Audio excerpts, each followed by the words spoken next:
ગુજરાતના મુખ્યમંત્રી ભૂપેન્દ્ર પટેલ સુરત જિલ્લાના પ્રવાસે રહ્યા હતા. ઉમરપાડા તાલુકાના કેવડી ગામે આદિવાસી પંથક માટે અત્યંત મહત્વપૂર્ણ તાપી કરજણ લિંક પાઇપલાઇન ઉદ્વહન સિંચાઈ યોજનાનું ભવ્ય લોકાર્પણ તેમના હસ્તે કરવામાં આવ્યું. અંદાજે ₹927 કરોડના ખર્ચે તૈયાર થયેલ આ મહત્વકાંક્ષી યોજના ઉમરપાડા અને નર્મદા જિલ્લાના દેડિયાપાડા તાલુકાના ખેડૂતો માટે આશીર્વાદરૂપ સાબિત થવાની છે.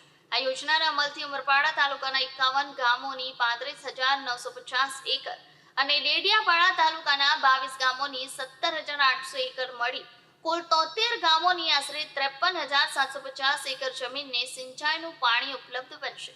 વર્ષોથી પાણીની અછતનો સામનો કરતા હજારો આદિવાસી ખેડૂતોને આ યોજનાથી સીધો લાભ મળશે અને ખેતીમાં વધારો થવાની સાથે તેમની આર્થિક સમૃદ્ધિના નવા દ્વાર ખુલશે. યોજનાના લોકાર્પણને લઈને ખેડૂતોમાં ખુશીનો માહોલ જોવા મળ્યો હતો. આ કાર્યક્રમમાં ધારાસભ્ય ગણપતસિંહ વસાવા, સાંસદ મનસુખ વસાવા, સાંસદ પ્રભુ વસાવા સહિત અનેક આગેવાનો અને મોટી સંખ્યામાં સ્થાનિક લોકો હાજર રહ્યા હતા.